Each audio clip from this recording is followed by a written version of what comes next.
Kevin Durant has requested a trade from the Brooklyn Nets. This is seismic. Kyrie Irving ruined the franchise. Kevin Durant has had enough. Wherever he ends up, a lot of people are going to make that team the favorite to win it all.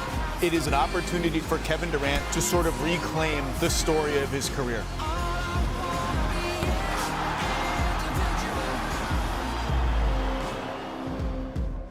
Welcome back to NBA Today. Back here with our fantastic panel of reporters and insiders, as well as our reporter Jamal Collier, who covers the Eastern Conference.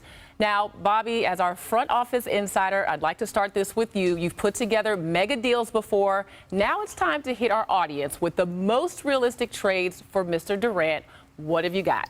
Well, first, the trade machine got stuck at LAX. So we are not working with a trade machine right now. Hopefully maybe later in the week here. But I think certainly when you look at starting with the Boston Celtics, right? That's a team that we've mentioned in the last couple weeks here. Certainly the best player potentially available when you look at a player like Jaylen Brown, who's got 2 years left on his contract to make the money work. A player like Derek White, who came off the bench. Grant Williams. So you're getting nice role players.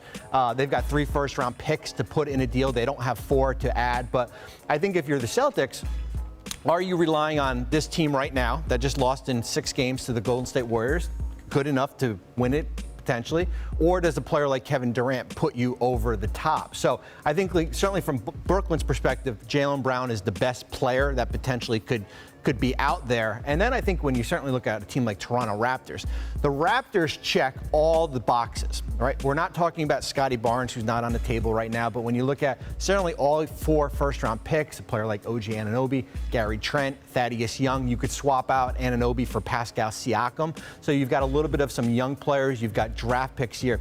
They're not the perfect trades, right? I think if Brooklyn's going to be looking for the perfect trade, next August, we're going to be sitting in the same situation talking again here. So those are the 2 teams certainly to keep an eye out as far as what could be the best deal for a player like Kevin Durant.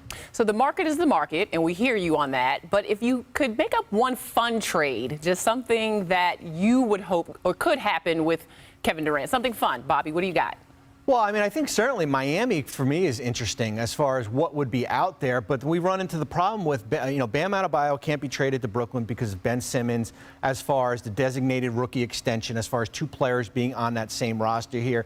I don't see Brooklyn taking a player like Kyle Lowry, Tyler Hero. They've got 3 first-round picks. Nikola Jovic, nice pieces here. But the hard part, and I saw this in Brooklyn when we made the Darren Williams trade in 2011, like we would have never been able to go out and sign Darren if he was a free agent. So we were that mid-market, small-market team to go out, that wild card team. I don't see a wild card team like Orlando or maybe even his former team, Oklahoma City, Sacramento, that would be willing to go out and basically push everything to the middle for Kevin Durant, because as we talked in the first segment, what's to say that a year from now Kevin Durant's going to say, you know what?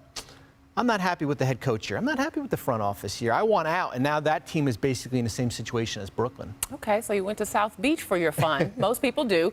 Jamal, let's start with you. The most realistic trade that you would say you think works best for Kevin Durant? I think from the beginning, Toronto's made the most sense. I mean, they've got the young pieces you talked about just practically. They've got the draft picks. And you didn't have Pascal Siakam on the board or even Scotty Barnes.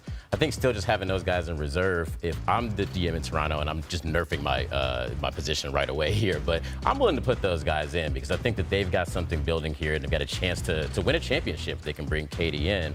And I still think they're just a step down from those other contenders in the Eastern Conference without it. So Toronto, to me, from the beginning, and I think just off the heels of the Kawhi trade, there's a lot of parallels between the 2 situations. I think that would be a fun situation. One of the fun small market teams that I've been thinking about, though, is I've been trying to think about some KD trades.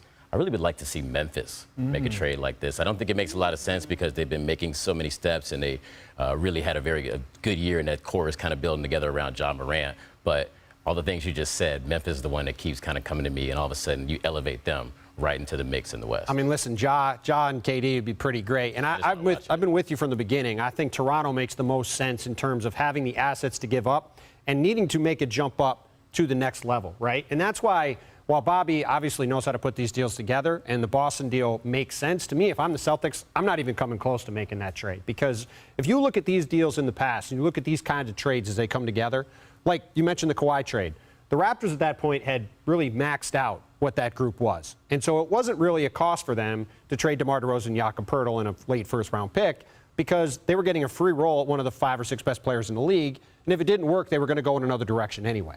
And so when these teams go after these kinds of players, it's to get into that championship stratosphere. To me, the Boston Celtics, especially after adding Malcolm Brogdon and adding Danilo Gallinari, improving their bench scoring, the one thing they really needed to add this offseason, I think they clearly are in that championship group.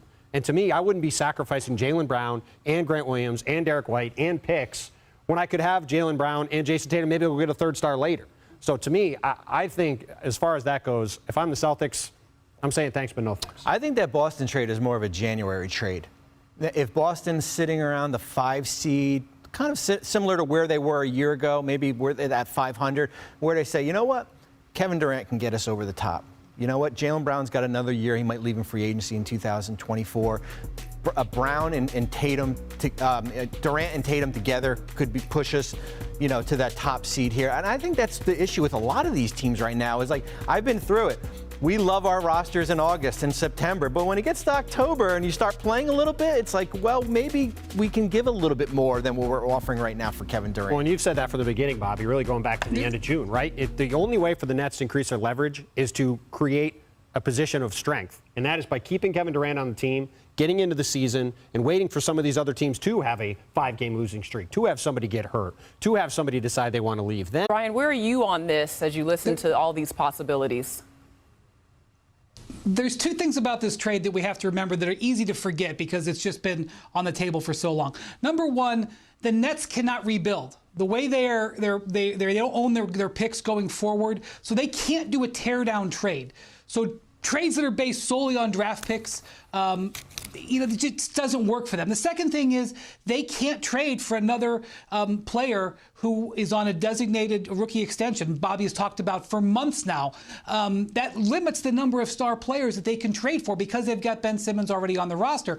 And that narrows the field of the trades right down. And that's why the Celtics are being discussed here, because Jaylen Brown fits in that narrow little window, and he has actually been offered. It's not a pie-in-the-sky situation. It's not a demand that is getting ignored. That is a demand that's actually been met, Jaylen Brown. So that is why that is at the forefront of everybody. But if you're looking for a team that would be very interesting, I'll bring up the New Orleans Pelicans. They have the assets to do it.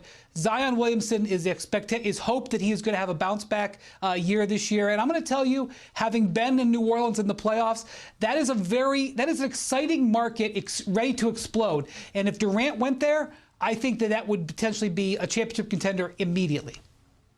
What's funny is that Celtics and KD trade, if you brought it up in January or December, it would have been an automatic no from the Nets. And now I feel it's the